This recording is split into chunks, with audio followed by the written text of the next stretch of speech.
Hello, everybody. I'm Phil Brandt, President and CEO of AIM Employers Association, and welcome to This Week at Work. This Week at Work is the only show about the workplace that offers you front row seats and a microphone, featuring experts in human resources and employment law to bring you practical, timely, and accurate insights so you can more effectively lead your organization. It's Thursday, August 29th, episode 293. Today, we ask the question, is your department a victim of organizational stereotyping? Often, HR is seen as the beating stick whose role is to enforce company policy. When our guest Lydia Miller, CHRO at Children's Home Association took over HR, leadership had bigger plans. By empowering managers with the skills to lead, coach, and inspire, Lydia is helping establish HR as a true value-added strategic partner, charged with the betterment of the organization. We'll talk about that, plus how AIM has helped Lydia along her way to where she is today. All this and more on This Week at Work.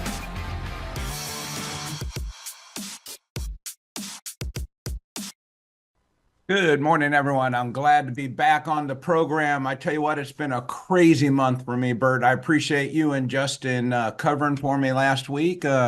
I hear the show was perfectly timed with the Texas ruling on non-competes over a day before we aired the program. I mean, that's perfect timing, Bert. Yeah, it was really nice of the Fifth Circuit Court of Appeals to cooperate with the show so much in issuing the ruling in such a timely manner to allow us to focus the program, which we were already going to be talking about the FTC and non-competes and the NLRB and non-competes on the show. And then this ruling came out. It was, again, just really, we really appreciated the Fifth Circuit's timing on that. It means you have friends in high places when you can pull the Fifth Circuit lever like that and have them deliver on demand for you. But I do know that was a very heavily viewed episode, so I encourage anyone to go back if you missed it and check that out.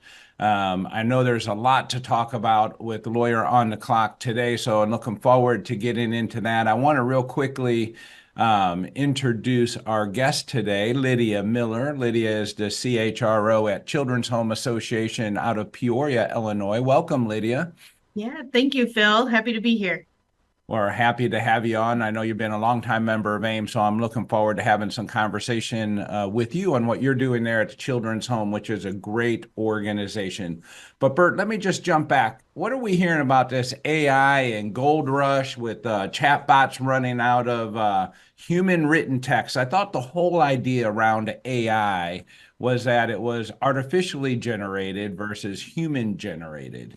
Are you hearing anything about this? Yeah, I am hearing a little bit about it, Phil, that but it's AI is dependent on a starting basis with human voices, human pictures, human knowledge. And if it runs out of that, I'm not quite sure what's going to happen to AI. I guess it'll start creating its own pictures from scratch, its own history, whatever. It'll be interesting to see what develops. I guess it's kind of already doing that. So in a few short years, we've run through the entire human history database of written text and context that's out there, and AI is hungry for more, is what I'm hearing. That just tells you how powerful this thing can be, and I know it's going to hunger for more and more, and we're going to have to find a way to feed it if it's going to continue to be a useful tool the way we would like for it to be. All right, so that will be interesting. We'll keep an eye on that. Maybe we'll need to get Monique back on the air to see what she might have to say about that. I know Lydia is using ChatGPT as well, so Lydia, don't let us forget to ask you about that. Let's introduce our poll question here. Good poll question today, Nick. As always, what is the most critical role HR should play in an organization? That's the poll question for today. What is the most critical role HR should play in an organization? So we have enforcer of company policies.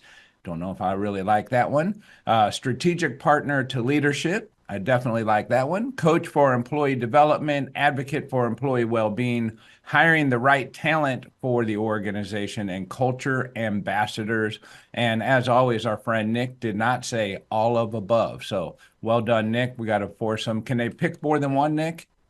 They cannot, to my knowledge. Okay. They can You only try. get one pick. But All right, Lydia. Nick's only given him one pick, but I think I heard Nick in the intro here, Phil, refer to something about a beating stick. I don't think I've heard that term in decades.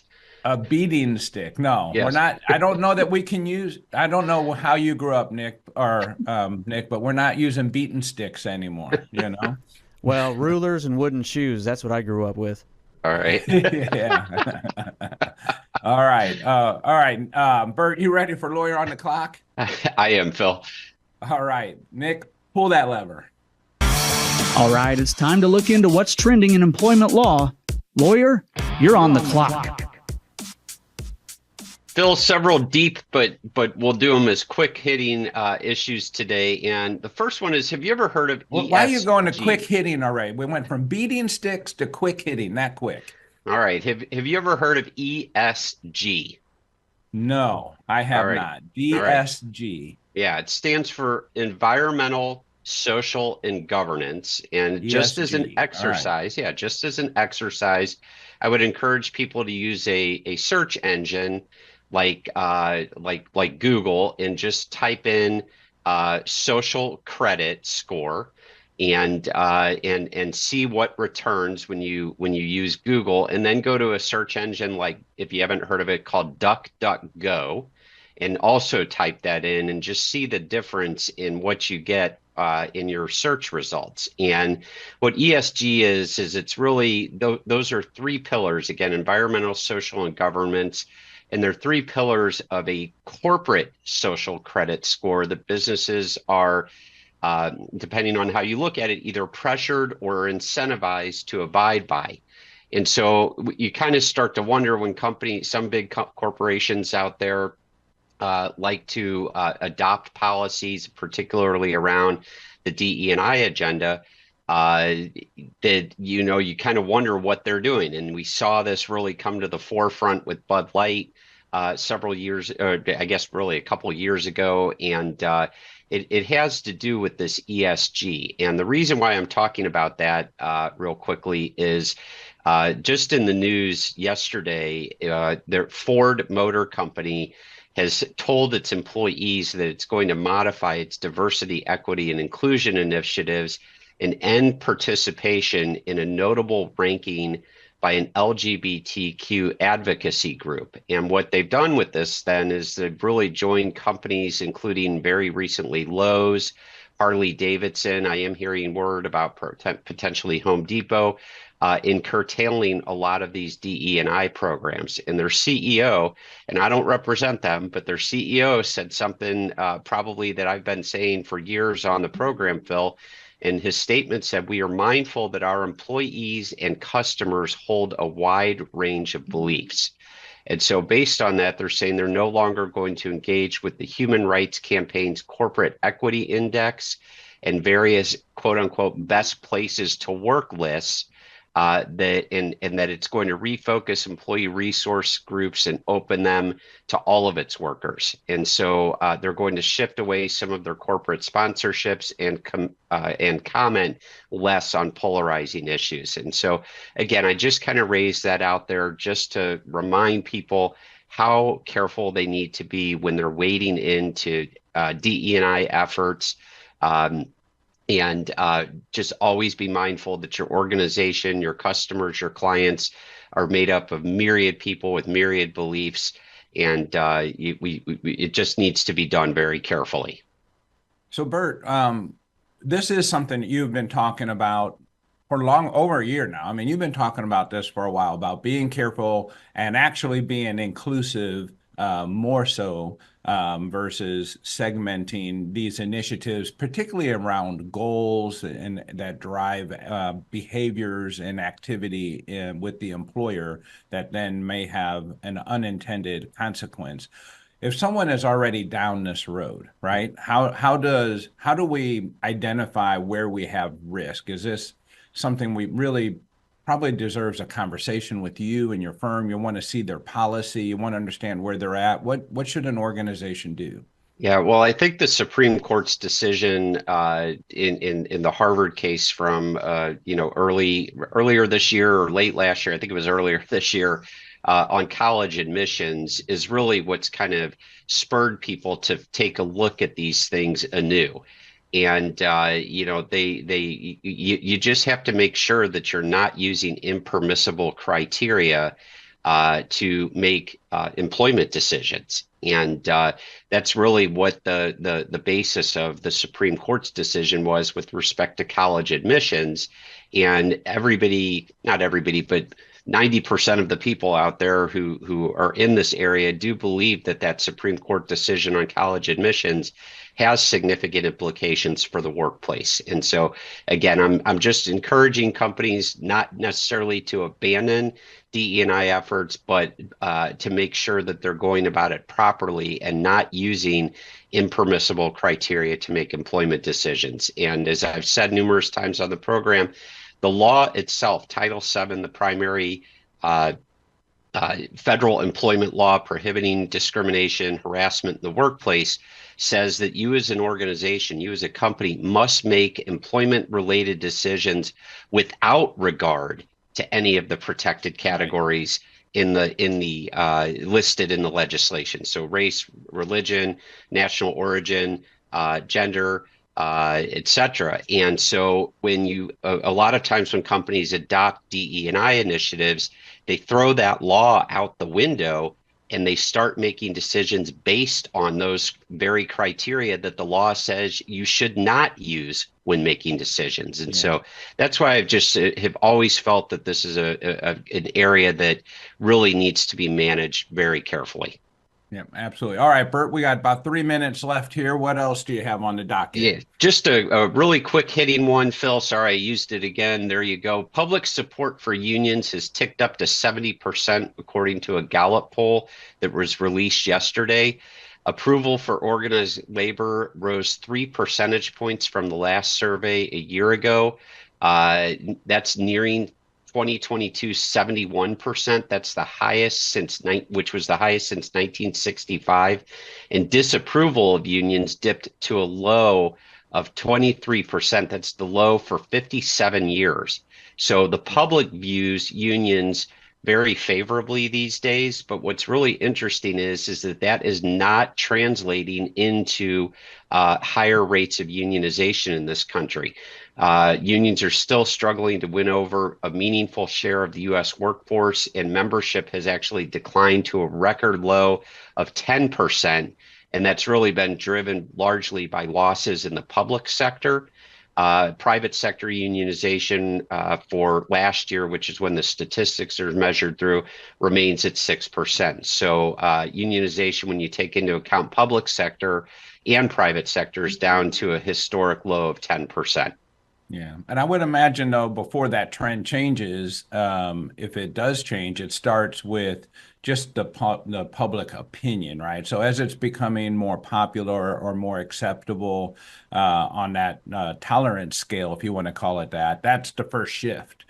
So, as employers, we want to be diligent and be aware of that. I do hear more and more about high school programs that are working with trade unions to help build skill sets, and the offsetting rising tuition cost, and the alternative approach of, working with trade unions in order to, earn a great living, but not have tuition debt. So there is definitely a message out there that I think is resonating. And I'll take it even a step further. In the Republican National Convention, you had the Teamsters Union speaking, at the Republican National Convention, and that, that's unheard of. Absolutely unheard of. So you are seeing a shift in popularity, no doubt, and something for employers all to be aware of. Exactly. All right. One more really fast one. We had a couple more topics, but let's do this one really fast. Taking a look at the lighter side, perhaps, unless I guess you're the supervisor who was involved here initially. The city of Atlanta's head of human resources was fired for abusing her power as a city hall employee by encouraging preferential treatment of none other than her daughter. This What? individual, yes, She gave yes, her daughter how does yeah, a human do that? this human resources individual, she created a compliance analyst position with a nearly $52,000 salary, expedited her daughter's hiring process, even though she lacked qualifications on the job. And then get this one, Phil. Once hired, the daughter misunderstood the training manual's directions about having to be on site at work. And when a supervisor denied her request to telework after she completed her training, the daughter became disengaged and exhibited tardiness and absenteeism. In other words, she still continued to stay home and work remotely.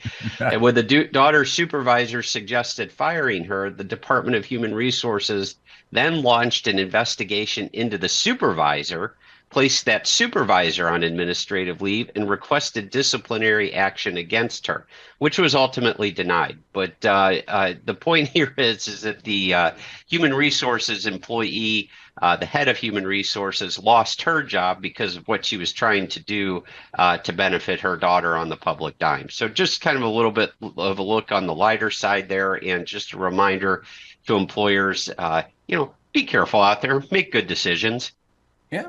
And be nice to people while you do it. All right. There you go. But that's a good one. And I think that's a great segue to our guest, Bert, Lydia Miller, who is the Chief Human Resource Officer for Children's Home, headquartered out of Peoria, Illinois. Lydia, welcome to the program. I know this is your first time on the program, but you're not a stranger to AIM, not at all. I know I met you about 13 years ago and been able to watch your career develop, and you're doing some really good things, and wanted to get some exposure to the things that you're doing to our members. But first, tell us a little bit about the Children's Home there in Illinois, and what we should know about it as we get into a discussion about the great things you're doing. Sure. Yeah. Thanks, Phil. Happy to be here. We are located in Peoria, Illinois. And we're a nonprofit organization that has been around for 158 years, like you started the program with. It is a very long-standing organization here in the Peoria community. We do have services that are provided to both youth and families here in Peoria. They range from education services to counseling services to some of our foster care programs. And then we do have some residential living that provides homes for youth that are in DCFS care. So we have a very diverse group of programming that we offer to our community here and the surrounding counties. So that means we've got a lot of really diverse people that work for us, as well as positions that we offer. So it's a very fun environment to work in, just being that every day is something different. So. Well, that's for sure. All right. So Lydia, you've been in HR for as long as I've known you, and now you sit at the top of the Children's Home, and you joined there because there were some changes and a movement going on. And as I understand it, you were moving away from the hierarchy of an HR oversight organization. Tell us a little bit about what you saw when you joined the Children's Home and how you got from where you was then when you first joined to where you are today. Sure. When I first started with the Children's Home, HR was kind of the nucleus of the organization, and they really had their hands involved in every aspect of what was going on. Like you said, we've got over 400 employees, and for a small department to be that influential, was kind of not needed. We really wanted to work towards more of a culture where our supervisors were empowered to build relationships with their employees. Our supervisors felt that they could, have those tough conversations when they were needed.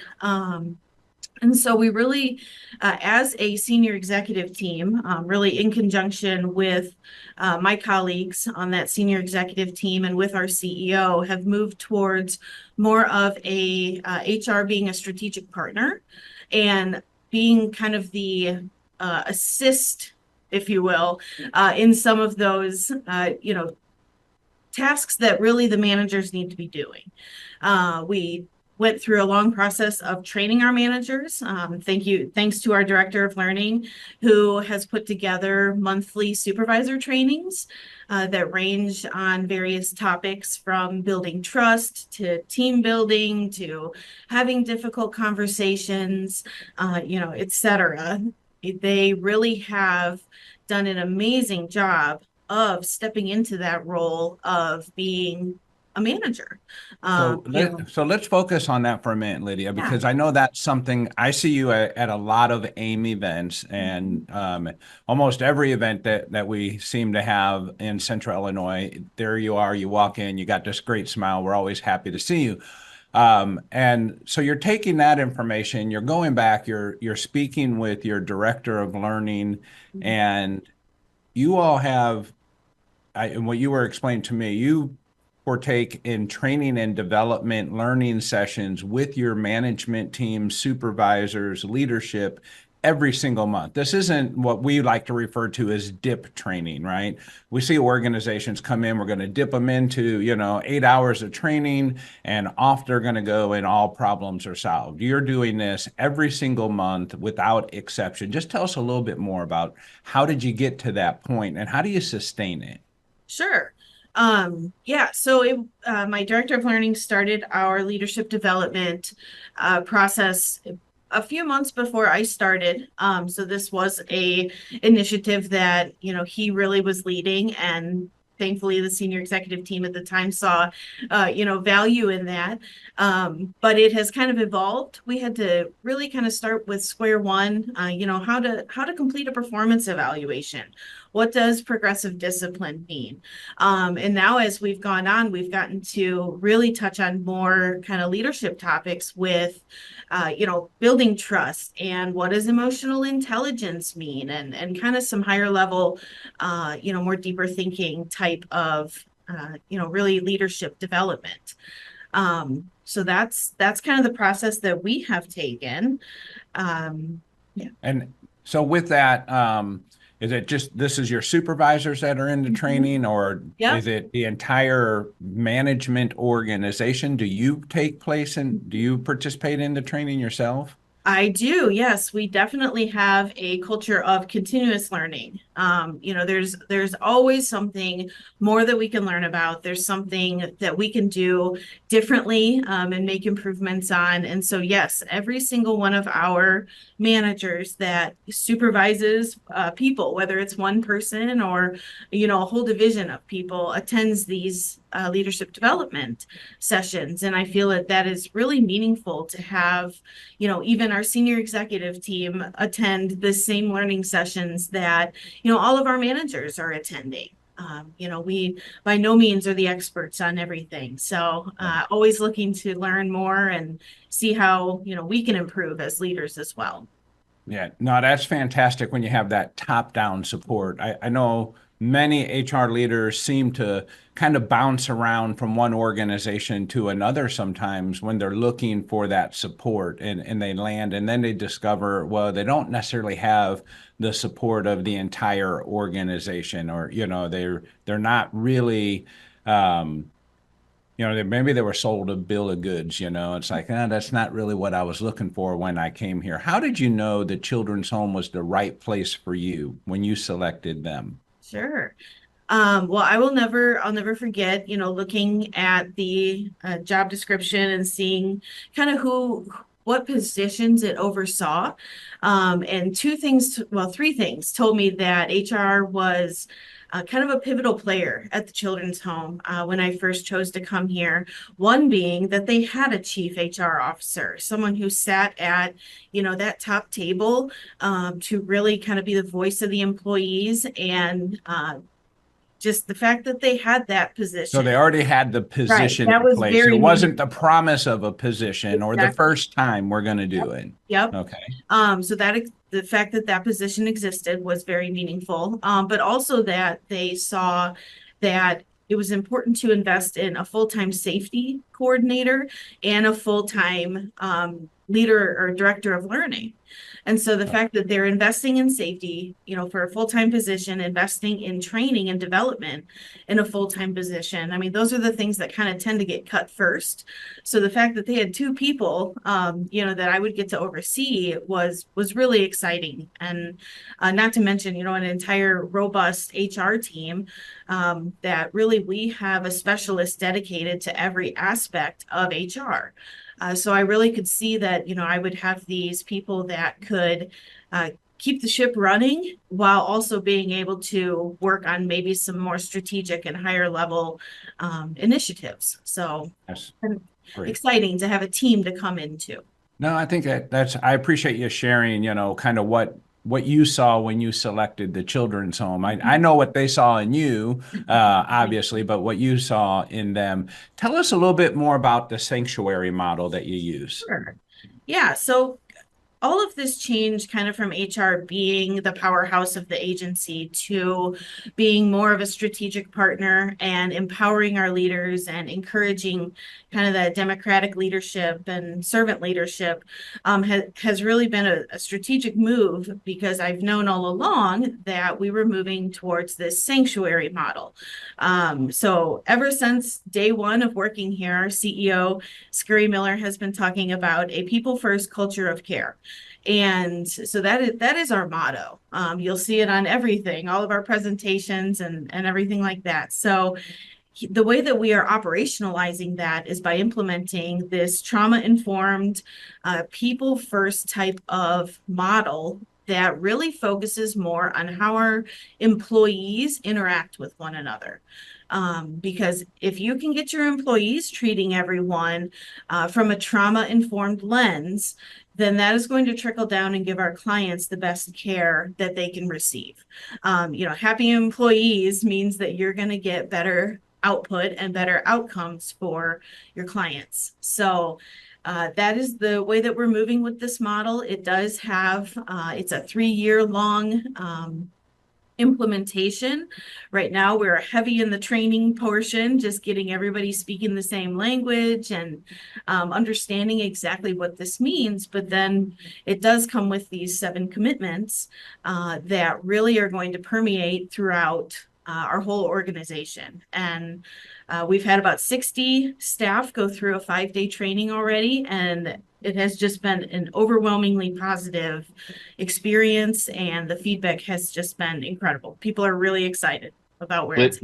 Lydia, you can add another piece to that when you say happy employees. I've often said on the program, and to Phil, happy employees also don't sue. Yeah, no, that's true. This is true. I guess that would be a silver lining. Yes, it would be. That is true. While we just have a couple minutes left here, you don't always see democracy as part of a learning model or a people first model in this case within an organization. What does that mean at Children's Home?